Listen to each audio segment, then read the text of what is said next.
चलो यार, आज 22 तारीख हो गया ना, तो एक टॉपिक बड़ा इंपॉर्टेंट न्यूज़ में चल रहा है अभी, इंडो पैसिफिक। क्यों चल रहा है न्यूज़ में? तो ये इंडो पैसिफिक हम नाम बार बार हम लोग सुनते रहते हैं। तो देखो हुआ क्या है ना, यूएस डिपार्टमेंट ऑफ वॉर जो है उसने अभी इस इंडो पैसिफिक का नाम बदल दिया है। नाम बदल कर क्या कर दिया है, यूएस पैसिफिक, इंडो हटा दिया। ठीक। अब एक बात ध्यान से समझना, 1947 में सबसे पहले यूएस पैसिफिक कमांड ही एस्टेब्लिश हुआ था। तो अभी जो यूएस डिपार्टमेंट ऑफ वॉर ने यूएस इंडो पैसिफिक कमांड नाम बदल कर यूएस पैसिफिक कमांड कर दिया है, ये इसका पुराना नाम यही था। तो यूएस डिपार्टमेंट ऑफ वॉर ने इंडो पैसिफिक का जो पुराना नाम था वो रिस्टोर कर दिया है। पुराना नाम क्या था? यूएस पैसिफिक कमांड, इंडिया का नाम ही नहीं था। ठीक है, ये चीज क्लियर हुई।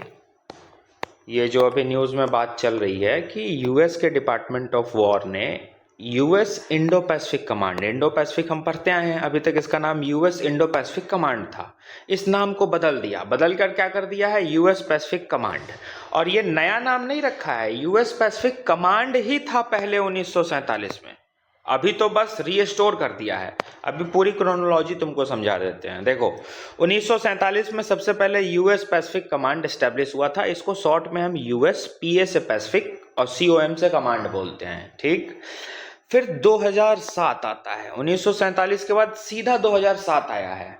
2007 में टर्म इंडो पैसिफिक इमर्ज होने लगा, क्योंकि इंडिया धीरे धीरे डेवलपमेंट की तरफ आगे बढ़ रहा था, डेवलपिंग नेशन की रेस में आगे बढ़ रहा था। हमारी मैन्युफैक्चरिंग धीरे धीरे इनहैंस होने लगी थी। मतलब इंडिया दिखने लगा था कि ग्रोइंग इकोनॉमी 2007 10 7 8 9 10 के टाइम पे। तो इस टाइम पे इंडो पैसिफिक नाम आया। और तुम देखो ना, हम जितने महासागर हैं, एक इकलौता हिंद महासागर है जो कि इंडिया देश के नाम पे है। तो डोमिनेंस तो है ही, और इंडिया का बहुत इंपॉर्टेंट डोमिनेंट रोल है इंडो पैसिफिक में। अभी तुमको हम दिखा रहे हैं सब, अभी तो नामकरण हो रहा है, नाम देखो ना बस। तो 1947 में सबसे पहली बार यूएस पैसिफिक कमांड एस्टेब्लिश हुआ। 2007 में इंडो पैसिफिक लोग चर्चा करने लगे कि नहीं यार, इंडिया इतना मेन जगह बैठा है, इंडियन ओशन है, और इंडिया का नाम नहीं रहेगा, इसको इंडो पैसिफिक होना चाहिए। ठीक। अब समय आता है 2017 का, ध्यान रखना। 2017 में यूएस ने एक्सेप्ट किया। क्या एक्सेप्ट किया? Free and open Indo Pacific vision, जो तुम आज पढ़ते हो ना, free open secure open Indo Pacific vision, 2017 में यूएस ने एक्सेप्ट किया था।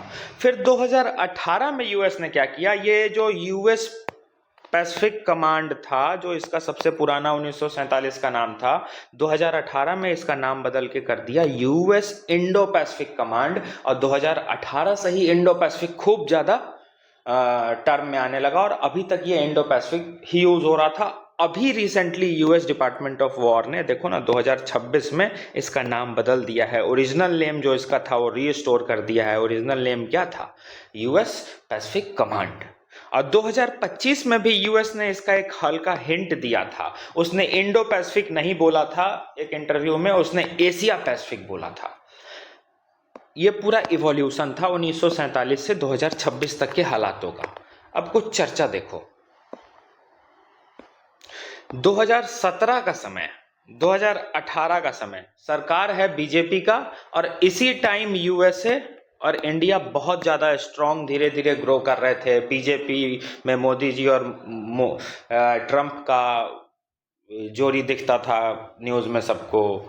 हाउडी मोदी का कैंपेन अमेरिका में चला था। मतलब इस टाइम पे स्ट्रॉन्गेस्ट डिप्लोमेटिक टाइज थे इस डिकेड में। अभी आगे लिखे भी हैं, लेकिन 2025-26 से ही हम देख रहे हैं, पहलगाम अटैक हुआ, उसके बाद वो यूएस का बयान आना कि हमने वॉर रुकवाया है, तब से कॉन्फ्लिक्टिंग है दोनों के आइडियाज़। और इंडिया यूएस के रिलेशनशिप अभी भी बैलेंस नहीं हुए हैं। उसका जीता जागता उदाहरण देखो, 25-26 में एशिया पैसिफिक नाम कर दिया, फिर यूएस पैसिफिक कमांड जो उसका पुराना नाम था ले आया, इंडिया हटा दिया, इंडो हटा दिया।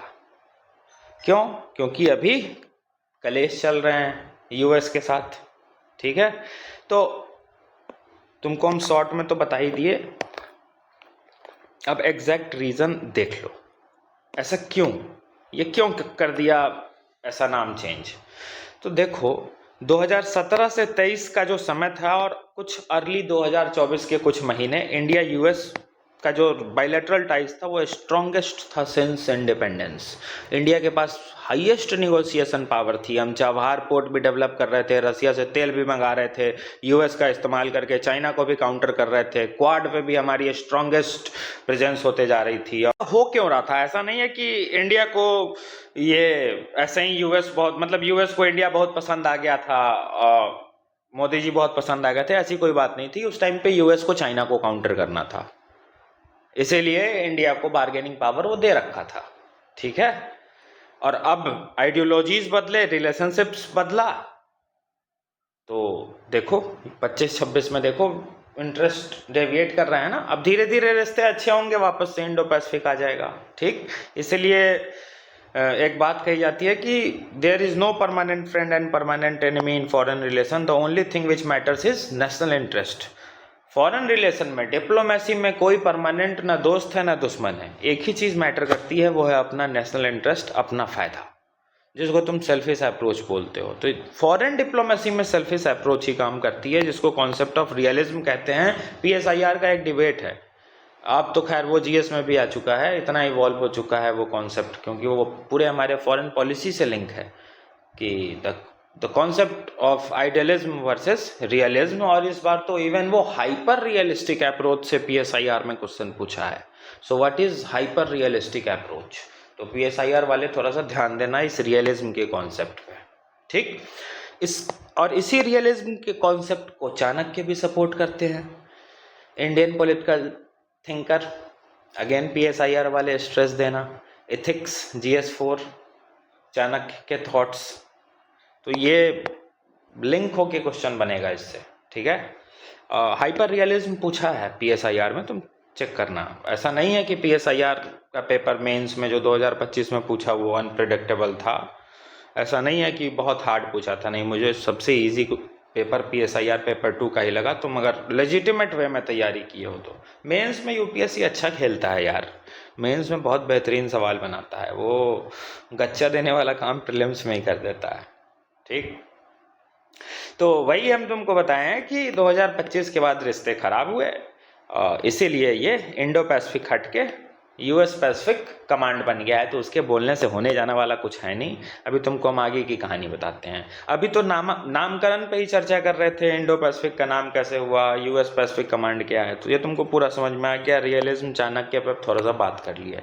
अब देखो यार, मैप पे थोड़ा इंडो पैसिफिक है क्या, इंडो पैसिफिक कर रहे हैं इतना, जिसका नाम अभी बदल के क्या कर दिया, यूएस पैसिफिक कमांड, और बदल के क्या किया है, रीस्टोर किया है, क्योंकि सबसे पुराना और सबसे पहला नाम इसका यही तो था, ठीक। तो देखो यार, ये हमारा इंडिया है, ठीक, ये इंडिया है, ये अरेबियन सी, ये बे ऑफ बंगाल, ये इंडियन ओशन। अब इंडियन ओशन के नीचे से ये इतना वाला, मतलब 200 नॉटिकल माइल तक तो इंडियन ओशन है। उसके बाद जब हाई सी शुरू होता है ना, तो इंडो पैसिफिक रीजन, यहाँ आगे बढ़ते जाओ, इंडियन ओशन प्लस यहाँ ऑस्ट्रेलिया तक पूरा पैसिफिक ओशन, ये दोनों समुद्र को जब मिलाकर चैनल देखा जाता है ना, तो ये जितना हम हरा रंग से रंग दिए, ये है तुम्हारा इंडो पैसिफिक चैनल। रुको,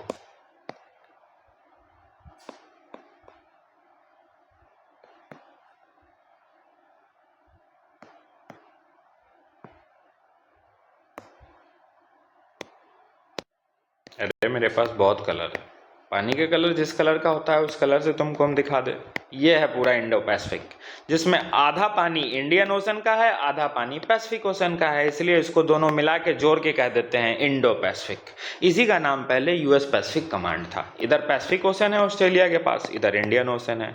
अब तुम बताओ ना, इंडिया के ठीक नीचे इंडियन ओशन है और यूएस ने नाम बदल रखा है, तो उससे कुछ होने जाना वाला है नहीं।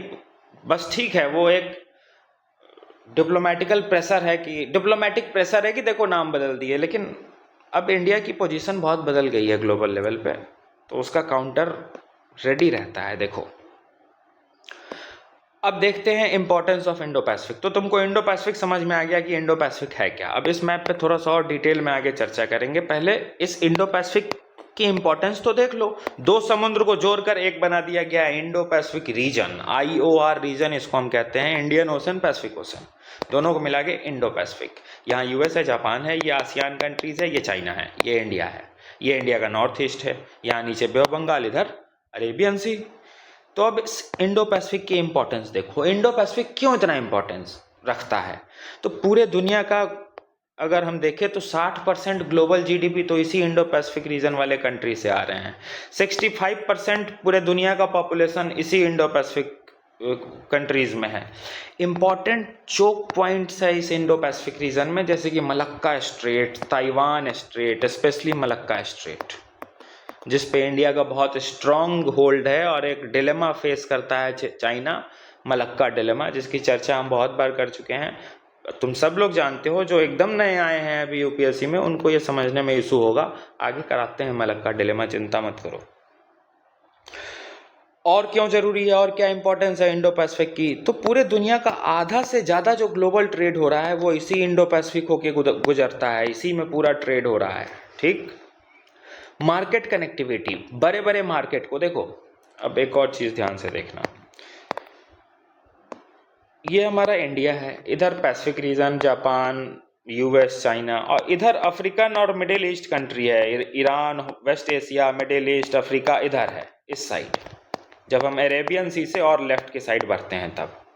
ठीक, तो ये पूरा अफ्रीकन मार्केट को, वेस्ट एशियन मार्केट को पैसिफिक मार्केट से कनेक्ट करता है कौन, इंडो पैसिफिक रीजन ही। इधर से इधर जाने का रास्ता, यहाँ से यहाँ जाने का रास्ता ही यही है, इंडो पैसिफिक। ये अफ्रीका वाला रीजन है, ये अफ्रीका वाला, वेस्ट एशिया वाला रीजन है, यहाँ से अगर इधर पहुँचना है तो इसी इंडो पैसिफिक होके जाओगे ना। तो मार्केट की कनेक्टिविटी के लिए इंडो पैसिफिक बहुत इंपॉर्टेंट है। ठीक, और यहाँ पे ह्यूज रिसोर्स पोटेंशियल है।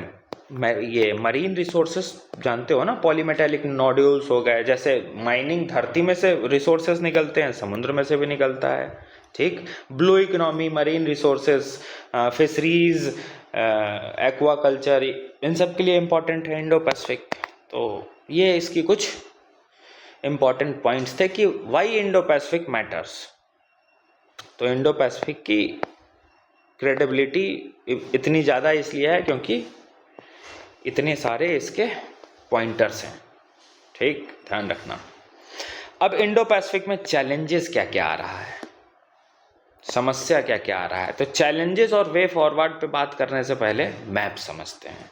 अपना इंडिया, वो छोटा सा ऊपर दिखाए थे, अब बड़ा दिखाते हैं। ये इंडिया, ये इधर अरेबियन सी, ये इधर बे ऑफ बंगाल, ये साउथ ईस्ट एशियन कंट्रीज हैं। ठीक है, जिसको तुम आसियान कंट्रीज भी बोलते हो। अब जो पुराने हैं, जो जान रहे हैं वो तो ठीक है, जान रहे हैं, लेकिन जो नए वाले हैं वो परेशान मत होना। ये बड़ा लंबा आर्टिकल, कनेक्टिविटी इन सब चीज़ों में ना बड़ी लंबी हो जाती है, एक से दूसरे टॉपिक पे चले जाते हैं। ठीक, तो आसियान फिर न्यूज़ में भी आएगा, कभी आसियान कर लेंगे। तो ये साउथ ईस्ट एशियन कंट्रीज़ हैं, Myanmar, Thailand, Malaysia, Vietnam, Philippines, ये सब आसियान वाले कंट्रीज़ हैं। और इसी के ऊपर ऐसे चाइना है। ठीक है, ये चाइना है, और चाइना के ऊपर है मंगोलिया, मंगोलिया के ऊपर है रसिया। ठीक, और ये चाइना के नीचे है साउथ चाइना सी, ये वाला, ये साउथ चाइना सी है। ठीक, चाइना के साउथ में है इसीलिए साउथ चाइना सी है। अरे नॉर्थ इंडिया का ये है, साउथ ये है, और ये ईस्ट है, और ये वेस्ट है, तो चाइना का भी साउथ यही ना होगा, इसलिए साउथ चाइना सी है। ठीक, और यहाँ पे एक आगे समुद्र आता है, वो चाइना के किस तरफ है, ईस्ट दिशा में है, तो इसको कहते हैं ईस्ट चाइना सी।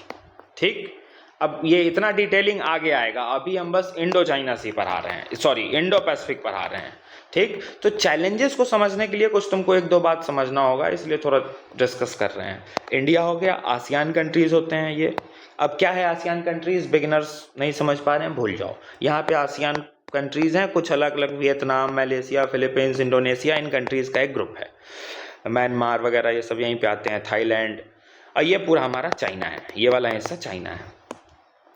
जैसे इंडिया के नीचे बे ऑफ बंगाल है समुद्र, इधर अरेबियन सी है, इंडिया के नीचे नहीं, सॉरी, मतलब राइट हैंड साइड पे, लेफ्ट हैंड साइड पे अरेबियन सी है, यहाँ इंडियन ओशन है। उसी तरीके से चाइना के नीचे साउथ चाइना सी है। अब साउथ क्यों, क्योंकि देखो ना, इंडिया का ये नॉर्थ है, ये नीचे साउथ है, उसी तरीके से चाइना का भी साउथ तो नीचे ही है ना, इसलिए साउथ चाइना सी।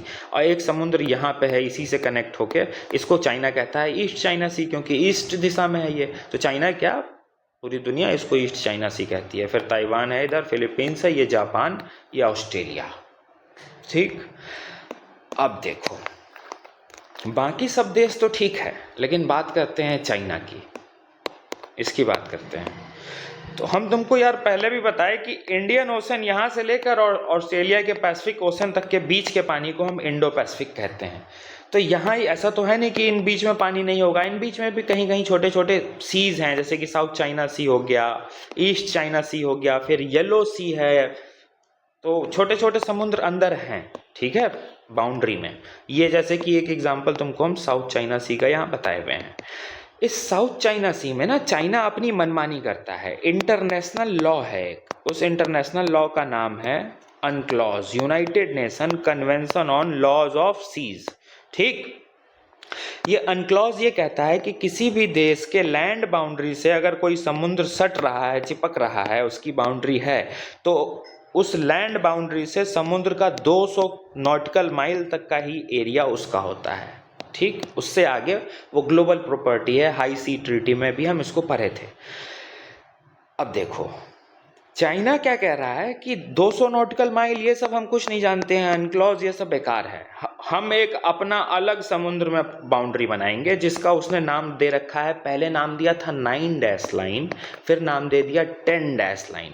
अब ये डैश लाइन क्या है, ये कुछ नहीं, उसके इमेजिनरी लाइन्स हैं, कहीं समुद्र में लाइन नहीं खींचा हुआ है। ये देखो ना, ये वाले जो लाइन हम ड्रॉ किए हैं ना, ये चाइना का इमेजिनरी लाइन है, और वो ऐसे 10 डॉट्स बना देता है मैप पे और कहता है कि ये 200 नॉटिकल माइल, अनक्लॉज, इंटरनेशनल लॉ हम कुछ नहीं जानते हैं, ये इतना दूर का पानी मेरा है। और वो एक्सपैंड होते होते इंडो पैसिफिक में भी आने की कोशिश करता है, चाहता है कि पूरे इस ट्रेड रूट को वो कंट्रोल करे। ठीक, तो इसी को हम कहते हैं एक्सपेंशनिस्ट अप्रोच ऑफ चाइना, कि चाइना एक्सपैंड करते जा रहा है। और चाइना जो एक्सपैंड कर रहा है, तो ये जो आसियान कंट्रीज़ हैं, फिलीपींस, ताइवान तो नहीं, फिलीपींस, इंडोनेशिया, इन सबको बड़ी दिक्कत होती है, इन सब के नेशनल सिक्योरिटी पे खतरा आता है। इसीलिए तो ये फिलीपींस ब्रह्मोस खरीदा था इंडिया से। इंडिया ने ब्रह्मोस फिलीपींस को बेच रखा है कि चाइना इसके बाउंड्री के बहुत क्लोज आ गया है। देखो ना, ये चाइना है, ये कितना क्लोज फिलीपींस के, ये 10 डैश लाइन बना दिया है, कहता है ये पूरा पानी मेरा है। तो अब उसके कहने का कोई तर्क नहीं है, इमेजिनरी लाइन बनाया हुआ है, डिक्टेटर बना हुआ है। ठीक है, तो वो अनक्लॉज को नहीं मानता है। इसी को काउंटर करने के लिए यूएस आते हैं, इंडिया आता है, जापान आता है, ऑस्ट्रेलिया आता है, और एक ग्रुप बनती है क्वाड। ठीक, ये काट देना, ये किस तुम्हारे काम का नहीं है। ठीक, एक ग्रुप बनता है क्वाड। अब क्वाड्रिलेटरल, 4 देश। कैसे क्वाड बना है, क्वाड का नाम क्वाड क्यों रखा गया है, तो भैया क्वाड्रिलेटरल वो है इसीलिए रखा गया है। यूएस है यहाँ, यहाँ जापान है, यहाँ ऑस्ट्रेलिया है, और ये इंडिया तुमको दिख रहा है, ये इंडिया है। और ये बीच में यहाँ ये चाइना है, साउथ चाइना सी, यहाँ ईस्ट चाइना सी। ये चाइना पूरा इस समुद्र में एक्सपैंड कर रहा है, कह रहा है कि हम कोई इंटरनेशनल लॉ नहीं मानते हैं। तो इसी को काउंटर करने के लिए क्वाड आए हैं, यूएस, ऑस्ट्रेलिया, जापान, इंडिया का एक अप्रोच है, जिससे देखो ना चारों देश कनेक्ट होकर चाइना को काउंटर करने के लिए क्वाड ग्रुपिंग बनाए हुए हैं। अब इस क्वाड ग्रुपिंग पे कभी फिर खबर आएगी, कभी फिर चर्चा किया जाएगा। ठीक, अब एक स्ट्रेट है, मलक्का स्ट्रेट। यहाँ पे ये इंडिया है ना, तो इस यहीं पे ऐसे पतला सा एक रास्ता है, मलक्का स्ट्रेट, जो कि साउथ चाइना सी और ईस्ट चाइना सी तक जाते हैं। मतलब सीधी सी बात, इंडियन ओशन को कनेक्ट करता है मलक्का स्ट्रेट, किससे, साउथ चाइना सी और ईस्ट चाइना सी से। मतलब अगर चाइना को अफ्रीका से, वेस्ट एशिया से कोई सामान या यूरोप से कोई सामान मंगवाना है ना, तो उसको ऐसे आके पहले ये मलक्का स्ट्रेट क्रॉस करना होगा, तब वो घुसेगा अपने बाउंड्री में। यहाँ पे देखो ये रूट है, ऐसे आएगा, वो इंडियन ओशन क्रॉस करेगा, और यहीं पे मलक्का स्ट्रेट है, ये मलक्का स्ट्रेट है, तब जाएगा। और अगर मान लो इस मलक्का स्ट्रेट को ब्लॉक कर दिया जाए, तो स्ट्रेट को ब्लॉक करने की ताकत अब तुम लोग को समझने में दिक्कत नहीं होगी। छोटा सा देश ईरान हॉर्मुज पे बैठ गया तो पूरा दुनिया रोया, भारत बैठ जाएगा मलक्का पे तो क्या होगा, वेस्ट एशिया, अफ्रीका की कनेक्टिविटी कट जाएगी पैसिफिक से। ठीक, इसलिए यूएस नाम बदल दिया है। उसके बदल देने से कुछ होता नहीं है। भारत तो अब पुराना भारत है नहीं। गवर्नमेंट के जो पॉजिटिव एस्पेक्ट्स हम बताए हैं, हम कई बार बताए हैं कि ग्लोबल प्रेजेंस और ग्लोबल रेपुटेशन इसी सरकार ने इंडिया को 10-15 सालों में दिलवाई है। और इस सरकार का क्रिटिसिज्म एक ये है कि इंटरनल स्ट्रक्चर, करप्शन और स्पेशली एजुकेशन, इसको डिस्ट्रॉय कर रखा है। सरकार की सबसे अच्छी बात, देश को इज्जत मिली है, रेपुटेशन मिली है ग्लोबल लेवल पे कि कोई भी आकर उंगली नहीं उठा सकता है, चाहे वो यूएस ही का ही ना हो। और इस सरकार की सबसे निगेटिव चीज़, एजुकेशन अपना द वर्स्ट देख रहा है। ठीक, तो ये इंडिया की अप्रोच थी। अब सारा मैप तुमको हम बता दिए, अब जरा चैलेंजेस और वे फॉरवर्ड देख लेते हैं। तो इंडो पैसिफिक का इंपॉर्टेंस तक तो तुमको हम बताइए दिए थे। अब इस इंडो पैसिफिक में समस्या क्या क्या है? चाइना का expansion, 10 dash line, island arcs कुछ नहीं है, अभी बताते हैं क्या है। ये साउथ चाइना सी है, ठीक, ये यहीं पे ईस्ट चाइना सी है, देखो यहाँ दिखाया है ना, देखो ये साउथ चाइना सी, ये साउथ चाइना सी, ये ईस्ट चाइना सी, और इसी के हल्का सा आगे येलो सी आता है। तो यहाँ से लेकर एक आइलैंड आर्क है, और फिर येलो से लेकर गुआम आइलैंड तक चाइना अपना एक आइलैंड आर्क बनाया हुआ। आर्क मतलब एक कर्व नहीं होता है। अब तुम ये मत समझना कि ये आर्क सही में जाके सीमेंट उमेंट जोड़ के समुद्र में चाइना बना दिया है, नहीं, ये सब अपने नेवल प्रेजेंस को वहाँ पे बिठाना। 9 डैश लाइन मतलब एक नेवल शिप चाइना की यहाँ पेट्रोल कर रही है, एक यहाँ कर रही है, एक यहाँ कर रही है, और क्लेम कर रही है कि ये पूरा पानी मेरा है, जबकि उसको रहना इतना ही दूर में चाहिए था। ऐसे है। फिर आइलैंड आर्क्स भी ना वो ऐसे बना रहा है, ऐसे कर्व टाइप का आइलैंड चेन जिसको हम कहते हैं, और वो पूरे यूएस के गुआम आइलैंड तक जा रहा है। इसी को हम चाइना का एक्सपेंशनिस्ट अप्रोच कहते हैं। और भी मल्टीपल एक्सपेंशनिस्ट अप्रोच हैं। चाइना सिर्फ मैरीटाइम लेवल पे एक्सपेंड नहीं कर रहा है, इकोनॉमिक लेवल पे एक्सपेंड नहीं कर रहा है, साइकोलॉजिकल लेवल पे भी कर रहा है। साइकोलॉजिकल वॉरफेयर भी चाइना करता है मल्टीपल टूल्स के थ्रू, जिसका एक रिसेंट एग्जाम्पल है अफ्रीका। कैसे किया है, कभी अफ्रीका आएगा तो चर्चा करेंगे, जब ग्लोबल साउथ और ग्लोबल साउथ का दिल अफ्रीका जिसको कहा जाता है, उसकी चर्चा करेंगे। तो पहला चैलेंज चाइना का एक्सपेंशन। दूसरा चैलेंज, जियोपॉलिटिकल ऑर्डर आज का फ्रैगमेंट हो चुका है। देखो ना, रसिया यूक्रेन लड़ रहे हैं, इजराइल, अमेरिका, ईरान इधर लड़ा पड़ा है, इंडिया के पड़ोसियों में देख लो अलग भसर मची है। तो जियोपॉलिटिकल ऑर्डर पूरा फ्रैगमेंट हो चुका है, कोई मल्टीलैटरल ऑर्गेनाइजेशन का रेलेवेंस नहीं है। ठीक है, piracy, maritime drug trafficking, terrorism हो ही रहा है। डिफंक्ट क्वाड जो ये तुमको हम अप्रोच दिखाए हैं, ये काम का तो था, लेकिन 2025 में क्वाड की अपडेटेड मीटिंग नहीं हुई है, क्योंकि रिश्ते यूएस से खराब हो गए। अब 2026 में मीटिंग होगी कि नहीं पता नहीं। तो रेलेवेंस ऑफ क्वाड पे भी अब सवाल आ रहा है। तो डिफंक्ट क्वाड अब सही से फंक्शन नहीं कर रहा है, ये एक चैलेंज है। क्लाइमेट चेंज हो रहा है, सस्टेनेबल मरीन इकोनॉमी को रखना है, ब्लू इकोनॉमी को प्रमोट करना है, ये सब चैलेंजेस हैं इंडो पैसिफिक के, और भी होंगे जो माइंड में आए जोड़ लो। वे फॉर, लेकिन हाँ, मेन बेस पिलर यही हैं चैलेंजेस के। अब चैलेंजेस बताए हो तो तुम ब्यूरोक्रेट हो, तुम खाली समस्या थोड़ी ना गिनाओगे, सॉल्यूशन भी तो बताओगे। तो इंडिया को क्या करना चाहिए? तो अपनी स्ट्रेटजिक न्यूट्रलिटी को मेंटेन करना चाहिए, और अपनी ऑटोनॉमी मतलब इंडिपेंडेंस, कि हमको ये काम करना है, मेरा काम ये, मतलब इससे मेरा फायदा है, ये काम हम करेंगे। सीधी सी बात, इससे इंडिया के नेशनल इंटरेस्ट को बेनिफिट मिल रहा है, तो इंडिया ये काम करने जा रहा है, जो कि क्लियरली तुमको हमारे फॉरेन मिनिस्टर्स के स्टेटमेंट से दिखता होगा कि इंडिया और पाकिस्तान के बीच पीस टॉक, सीज फायर किसने कराया? तो इंडिया ने कराया। तो where was US in that? तो US was in United States, है ना जयशंकर साहब का स्टेटमेंट। तो this is called strategic autonomy. हमारे लिए जो काम का है हम करेंगे, किसी पे डिपेंडेंट नहीं रहना है।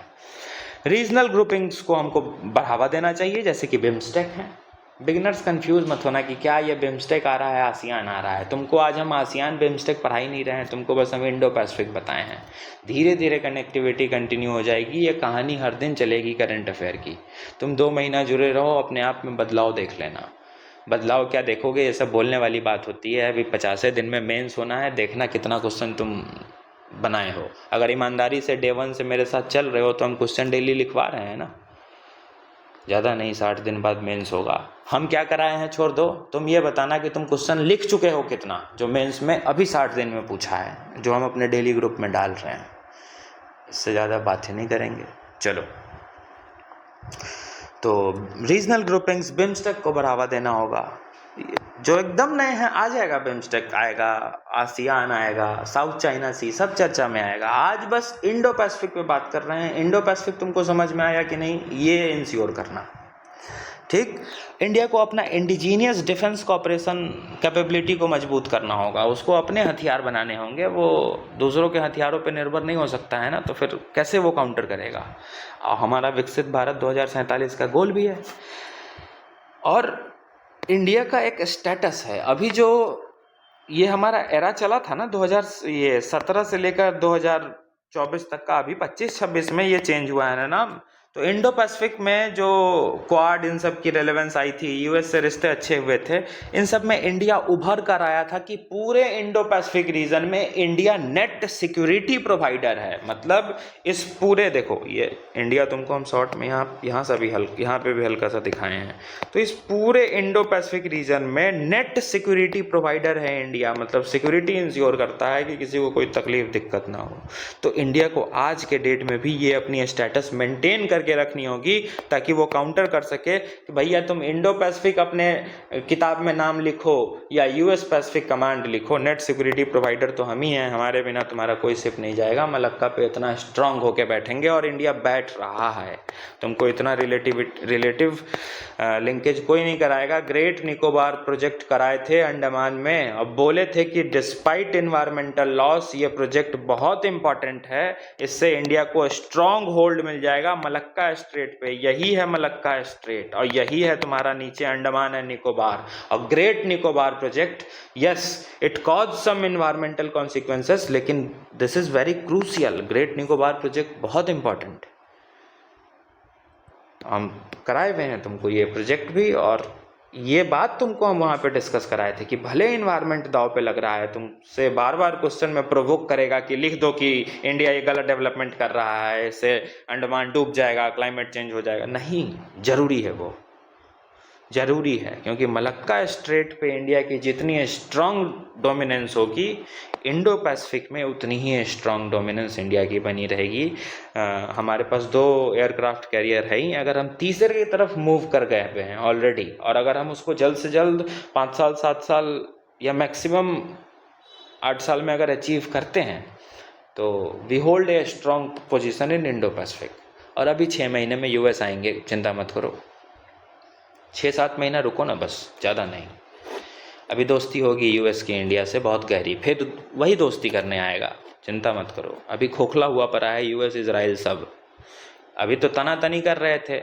अब वो जो डील साइन हुई है इजराइल के साथ, वो अलग अलग 20 पॉइंट आया है, नोट्स वोट्स तुम लोग बनाए होगे, किसी काम का नहीं है। तुम्हारे प्रीलिम्स होने से पहले वो लोग ना फिर दोबारा लड़ लिए तो तुम हमको बता देना। वो जो एग्रीमेंट है ना, वो कोई एग्रीमेंट नहीं है, बस लिख दिया है। दोनों अभी मल्टीविटामिन की गोली खा रहे हैं, नुकसान दोनों तीनों पार्टी को हुआ है, इजराइल, अमेरिका, ईरान, सबको।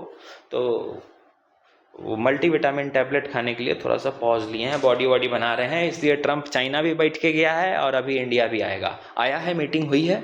एक स्टेटमेंट ट्रंप ने भी दिया है कि वेल, जब तक मोदी लीडर है तब तक तो हम उसको सिक्योरिटी देंगे कि अगर इंडिया पे अटैक होगा तो हम प्रोटेक्ट करने आएंगे, मोदी हट जाएगा तब आएंगे कि नहीं इसकी गारंटी नहीं है। तो ट्रंप ने तो बोला ही है कि well he is an interesting man. लेकिन हाँ, अच्छा है, धीरे धीरे यूएस का भी रवैया तो बदल ही रहा है। हम बोले थे जब प्रीलिम्स की भी तैयारी तुम लोग को करा रहे थे, तो बोले थे, उस टाइम पे वीडियो अपलोड नहीं करते थे, लेकिन बोले थे कि ये चिंता मत करो, ये अभी वॉर के बाद यूएस और इंडिया वापस से क्लोज आएंगे।